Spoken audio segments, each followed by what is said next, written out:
ಬಾಣ ಈ ಕಡೆ ಬಾಣ ಹೇಳ್ಬಿಡಿ.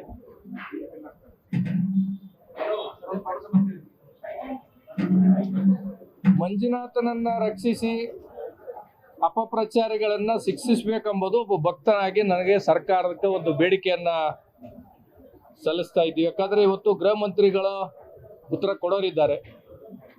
ಮಂಜುನಾಥನ ರಕ್ಷಿಸ್ತಕ್ಕಂಥ ಕೆಲಸ ಸರ್ಕಾರ ಮಾಡದೇ ಇದ್ರೆ ಯಾರು ಪಿತೂರಿ ಮಾಡ್ತಾ ಇದ್ದಾರೆ, ಪಿತೂರಿಯ ಪಿತಾಮಹಗಳಿಗೆ ಶಿಕ್ಷೆ ಆಗ್ಬೇಕು. ಇಲ್ಲದೆ ಹೋದ್ರೆ ಮಂಜುನಾಥನ ಸರ್ಕಾರಕ್ಕೆ ಶಿಕ್ಷೆ ಕೊಡ್ತಕ್ಕಂಥ ದಿನ ಬಹಳ ದೂರ ಇಲ್ಲ. ಸೌಜನ್ಯ ಎಂಬ ಸಹೋದರಿಯ ಕೇಸ್ ಏನಿದೆ ಅದಕ್ಕೆ ನಮ್ದು ಸಂಪೂರ್ಣ ಸಹಕಾರ ಇದೆ. ಮಂಜುನಾಥನ ಬಗ್ಗೆ ಅಪಪ್ರಚಾರ ಮಾಡ್ತಕ್ಕಂಥವ್ರ ಬಗ್ಗೆ ಸರ್ಕಾರ ಸಮರ್ಪಕವಾಗಿ ಉತ್ತರ ಕೊಡುತ್ತೆ ಎಂಬ ಒಂದು ವಿಶ್ವಾಸದಲ್ಲಿ ಅವತ್ತು ಬಂದಿದ್ದೀವಿ. ನೋಡೋಣ.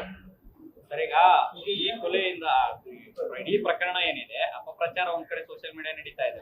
DCM DK ಶಿವಕುಮಾರ್ ಹೇಳಿದ್ದಾರೆ, ದೊಡ್ಡ ಷಡ್ಯಂತ್ರ ನಡೀತಾ ಇದೆ. ಮತ್ತೆ ಈ ಕುಮ್ಮಕ್ಕು ಕೊಡ್ತಾರಂತ ವ್ಯಕ್ತಿ CMA ಕೊಲೆಗಾರ ಅನ್ನೋಂತ ರೀತಿಯಲ್ಲಿ ಹೇಳಿಕೆ ಕೊಡ್ತಾರೆ ಅನ್ನೋಂತ ಮಾತನ್ನ ಹೇಳಿದ್ದಾರೆ.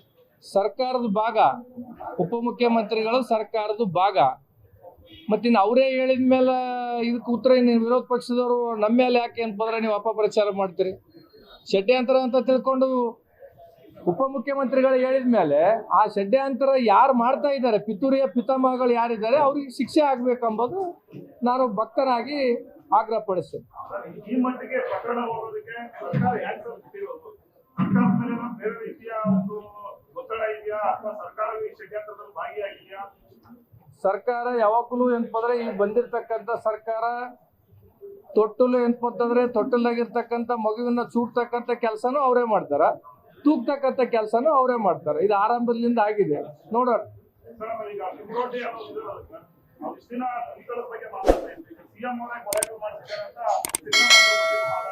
ನೋಡೋಣ ಇವತ್ತು ಸರ್ಕಾರ ಏನು ಉತ್ತರ ಕೊಡುತ್ತೆ ನೋಡೋಣ.